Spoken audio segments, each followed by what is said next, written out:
நம்ம வந்துட்டு லாஸ்ட் கிளாஸில் 4th சாப்டர் எலக்ட்ரிசிட்டி சாப்டரோட detail answers first and 5th detail பார்த்தோம். இன்றைக்கி கிளாஸில் நம்ம என்ன பார்க்க போகிறோன்னா செகண்ட் டீட்டெயிலும் தேர்ட் டீட்டெயிலும் தான் பார்க்க போகிறோம். ஸோ செகண்ட் அண்ட் தேர்ட் டீட்டெயிலில் வந்துட்டு 3 சப்டிவிஷனாக இருக்குது. ஸோ அதைத்தான் நம்ம இன்றைக்கி பார்க்க போகிறோம்.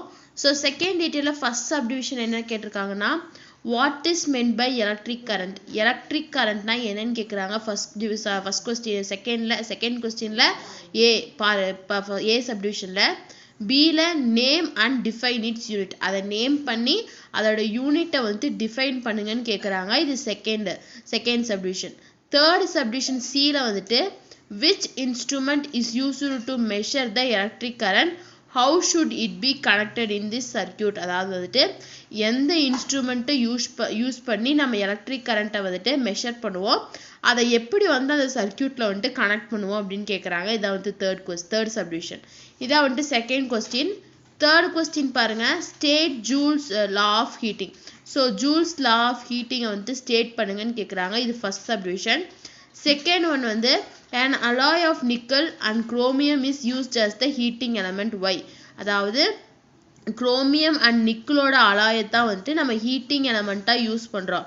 ஏன் வந்துட்டு மற்றதோட அலாயை நம்ம யூஸ் பண்ணல, மற்ற எலமெண்ட்டோட அலாயை யூஸ் பண்ணல, இதை மட்டும் ஏன் வந்துட்டு ஸ்பெசிஃபிக்காக யூஸ் பண்ணுறேன்னு கேட்குறாங்க. அதுக்கு ரீசன் கேட்குறாங்க. இதை வந்துட்டு தேர்டில் வந்துட்டு செகண்ட் சப்டிவிஷன். தேர்டில் வந்துட்டு தேர்ட் சப்டிவிஷன் பாருங்கள். C how does a fuse wire protect the electrical appliances. எப்படி வந்துட்டு ஃபியூஸ் ஒயர் வந்துட்டு எலக்ட்ரிக்கல் அப்ளையன்சஸை வந்துட்டு ப்ரொடெக்ட் பண்ணுது அப்படின்னு கேட்குறாங்க. இதான் வந்துட்டு தேர்ட் ஒன். ஸோ நம்ம ஃபஸ்ட்டு நம்ம என்ன பார்க்க போகிறோம்னா செகண்ட் கொஸ்டினில் first subdivision what is meant by electric current. So electric கரண்ட்னா என்ன அப்படிங்கிறத ஃபஸ்ட்டு பார்க்க போகிறோம். ஸோ இதோட ஆன்சர் வந்துட்டு பேஜ் நம்பர் 42 இருக்குது பாருங்க. 42ல் டெஃபினிஷன் ஆஃப் எலக்ட்ரிக் கரண்ட் இருக்கு பாருங்க. Electric current is often termed as current and it is represented by the symbol I. அதாவது வந்துட்டு எலக்ட்ரிக் கரண்ட்டை நம்ம கரண்ட் அப்படின்னு சொல்லலாம். அது எந்த சிம்பிள்னால நம்ம ரெப்ரசன்ட் பண்ணுறோன்னா ஐ சிம்பிளால் ரெப்ரசன்ட் பண்ணுறோம். It is defined as the rate of flow of charges in a conductor. ஒரு கண்டக்டரில் ஃப்ளோ ஆகக்கூடிய சார்ஜஸ், அதாவது positive charge and negative charge flow ஆகக்கூடிய ரேட்டை தான் நம்ம என்னென்னு சொல்கிறோன்னா எலக்ட்ரிக் கரண்ட்னு சொல்கிறாங்க. It is defined as rate of flow of charges in a conductor. This means that the electric current represents the amount of charges flowing in any cross section of a conductor in a unit time. So இது என்ன மீன் பண்ணுது? This means that electric current, இந்த electric current எதை represent பண்ணுதுன்னா amount of charges flowing in any cross section of a conductor. ஒரு கண்டக்டரில் வந்துட்டு எவ்வளோ அமௌண்ட் ஆஃப் சார்ஜ் வந்துட்டு ஃப்ளோ ஆகுது ஒரு யூனிட் டைமில் அப்படிங்கிறத வந்துட்டு ரெப்ரசன்ட் பண்ணுதுங்கிறாங்க. If a net charge Q passes through any cross section of a conductor in a time t.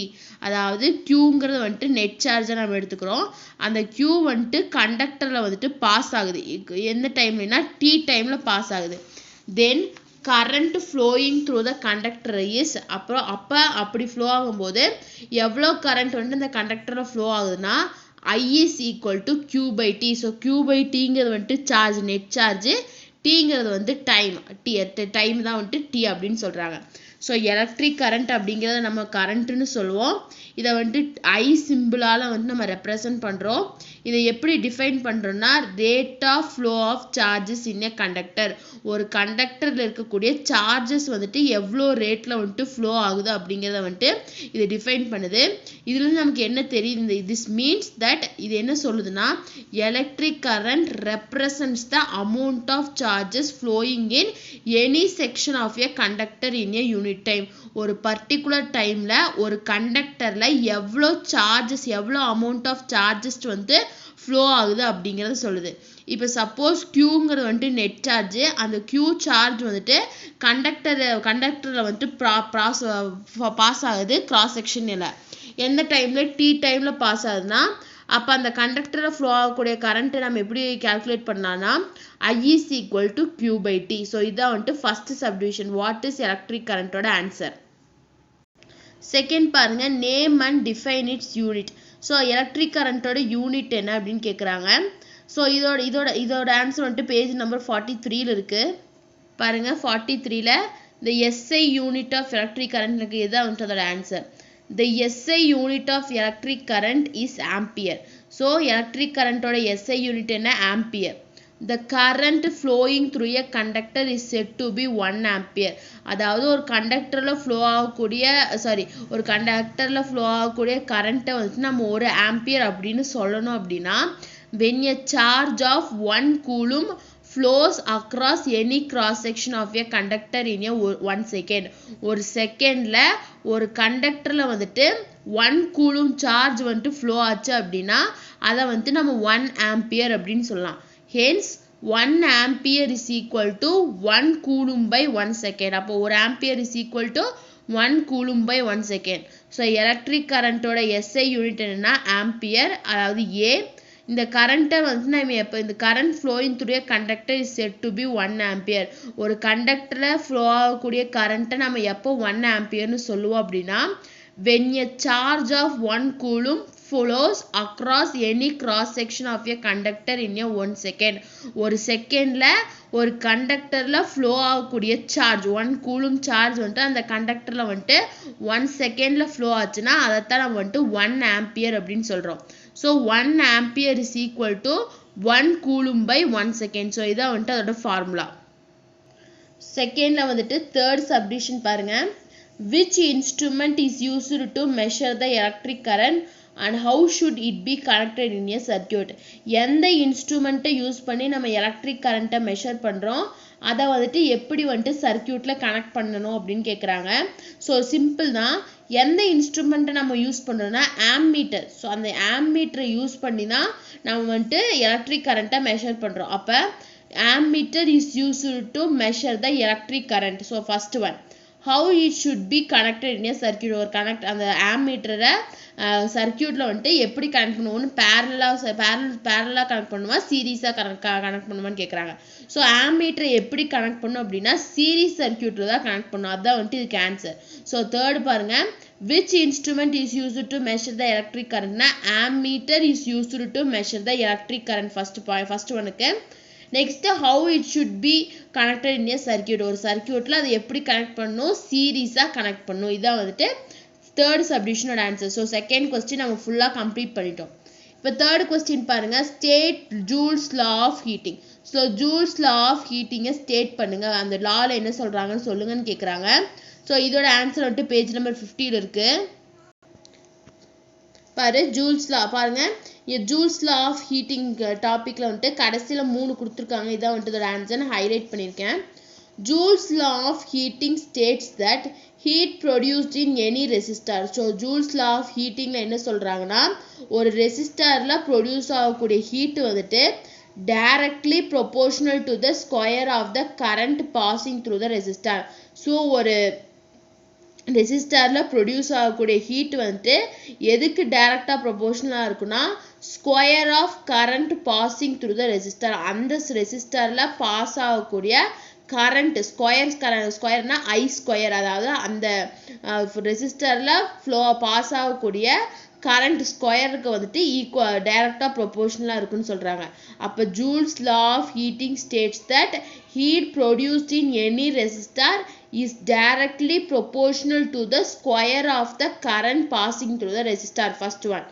next the heat produced in any resistor is directly proportional to the resistance of the resistor அந்த produce ஒரு ரெசிஸ்டர்ல produce ஆகக்கூடிய heat வந்துட்டு எதுக்கு டைரக்ஷனா இருக்கா ஒரு ரெசிஸ்டர்ல இருக்கக்கூடிய ரெசிஸ்டன்ஸுக்கும் டைரக்டா இருக்கு டைரக்ட்லி ப்ரொபோர்ஷனலா இருக்குங்கறாங்க இதான் செகண்ட் ஒன் அப்ப heat produced in any resistor is directly proportional to the resistance of the resistor third பாருங்க heat produced in any resistor is directly proportional to the time on which the current is passing through the resistor எந்த டைம்ல வந்துட்டு அந்த ரெசிஸ்டர்ல வந்துட்டு current pass ஆச்சு அப்படிங்கிறதுக்கு டைரக்டா ப்ரொபோர்ஷனலா இருக்குங்கறாங்க அப்ப Joule's law of heating states that the heat produced in any resistor is directly proportional to the time for which the current is passing through the resistor.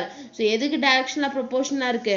ரெசிஸ்டர்ல pass ஆகக்கூடிய கரண்ட் வந்துட்டு எந்த டைம்ல பாஸ் ஆகுது அப்படிங்கிறதுக்கோ டைரக்ட்லி ப்ரொபோர்ஷனலா இருக்கு. So Joule's law of heating states that the heat produced in any resistor is directly proportional to the square of current passing through the resistor. First point. Next, it also states that heat produced in any resistor is directly proportional to the resistance of the resistor. And the resistor இருக்கக்கூடிய resistance க்கு directly proportional. இது second. It also states that the heat produced in any resistor is directly proportional to the time for which the current is passing through the resistor. எந்த டைம்ல வந்துட்டு அந்த ரெசிஸ்டர்ல current வந்துட்டு pass ஆச்சு அப்படிங்கிறதுக்கோ directly ப்ரொபோர்ஷனலா இருக்குன்னு சொல்றாங்க. So இதான் வந்துட்டு ஃபர்ஸ்ட் கொஸ்டின். இந்த மூணையும் தான் வந்துட்டு ஜூல்ஸ் லா ஆஃப் ஹீட்டிங் அப்படின்னு நம்ம சொல்றோம். செகண்ட் ஒன் பாருங்க, second subdivision. an alloy of nickel and chromium is used as heating element. Why? ஏன் வந்துட்டு ஹீட்டிங் எலமெண்ட்டா நம்ம நிக்கல் அண்ட் குரோமியத்தோட அலாயை யூஸ் பண்றோம், அதுக்கு ரீசன் கொடுங்க அப்படின்னு கேட்குறாங்க. இதான் வந்துட்டு செகண்ட் சப்டிவிஷன். ஸோ இதோட ஆன்சர் வந்துட்டு பேஜ் நம்பர் 50 இருக்கு. ஏன்னா வந்துட்டு ஏன் வந்துட்டு அதை யூஸ் பண்றோம், நிக்கல் அண்ட் குரோமியத்தோட அலாயை ஏன் யூஸ் பண்றோம்னா it has high resistivity. So nickel and குரோமியத்தோட அலாயில் வந்துட்டு ரெசிஸ்டிவிட்டி வந்துட்டு ஹையாக இருக்கும். First point. Next it has high melting point. So melting point வந்துட்டு ஹையாக இருக்கும்.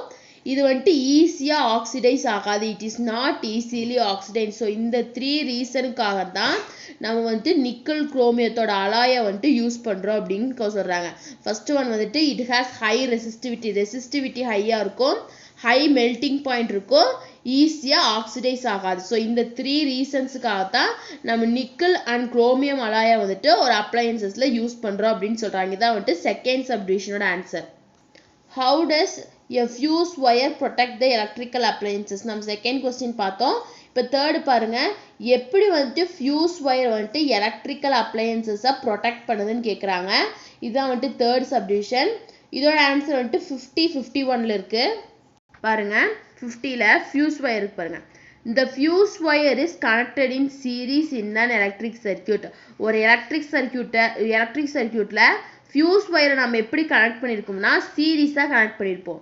when large current passes through the circuit, அந்த சர்க்யூட்ல வந்துட்டு ரொம்ப large amount of current pass ஆகும்போது the fuse wire melts due to the Joule's heating effect and hence the circuit gets disconnected. So அப்படி large current pass ஆகும்போது அந்த fuse wire வந்துட்டு melt ஆக ஆரம்பிச்சிடும். ஏன்னா வந்துட்டு ஜூல்ஸ் ஹீட்டிங் எஃபெக்ட்னால அந்த ஃபியூஸ் ஒயர் வந்துட்டு மெல்ட் ஆக ஸ்டார்ட் ஆயிடும். ஸோ அப்படி மெல்ட் ஆகும்போது அந்த சர்க்யூட் வந்துட்டு disconnect ஆயிருங்கிறாங்க. therefore the circuit and the electrical appliances are saved from any damage. அதாவது என்ன சொல்றாங்கன்னா அப்படி டிஸ்கனெக்ட் ஆகும்போது அந்த சர்க்யூட்டையும் எலக்ட்ரிக்கல் அப்ளையன்ஸையும் சேவ் பண்ணுது எந்த வித டேமேஜும் இல்லாமல். The fuse wire is made up of material whose melting point is relatively low. அதாவது ஃபியூஸ் ஒயரில் எந்த மெட்டீரியலாக ஆயிருக்குன்னா அந்த மெட்டீரியலோட மெல்டிங் பாயிண்ட் வந்துட்டு ரொம்பவே லோவாக இருக்கும். ஸோ அந்த மெட்டீரியலில் தான் வந்துட்டு ஃபியூஸ் ஒயர் வந்துட்டு மேட் ஆயிருக்கு அப்படின்னு சொல்கிறாங்க. ஸோ ஃபியூஸ் ஒயரை வந்துட்டு நம்ம எலக்ட்ரிக்கல் சர்க்யூட்டில் சீரீஸில் கனெக்ட் பண்ணியிருக்கோம். லார்ஜ் அமௌண்ட் ஆஃப் கரண்ட் வந்துட்டு அந்த சர்க்யூட்டில் பாஸ் ஆகும்போது அந்த ஃபியூஸ் ஒயர் வந்துட்டு மெல்ட் ஆயிடுது. எதனாலனா ஜூல்ஸ் ஹீட்டிங் எஃபெக்ட்னால அது மெல்ட் ஆயிடுது. ஸோ அப்படி மெல்ட் ஆகும்போது அந்த சர்க்யூட் வந்துட்டு டிஸ்கனெக்ட் ஆயிடுது. ஸோ அந்த சர்க்யூட்டையும் எலக்ட்ரிக்கல் அப்ளையன்சஸையும் சேவ் பண்ணுது எந்த வித டேமேஜும் இல்லாமல். ஸோ இந்த ஃபியூஸ் ஒயர் எதனால் மேட் ஆயிருக்குன்னா ஒரு மெட்டீரியல், அந்த மெட்டீரியலோட மெல்டிங் பாயிண்ட் வந்துட்டு ரொம்பவே லோவாக இருக்கும் அப்படின்னு சொல்கிறாங்க.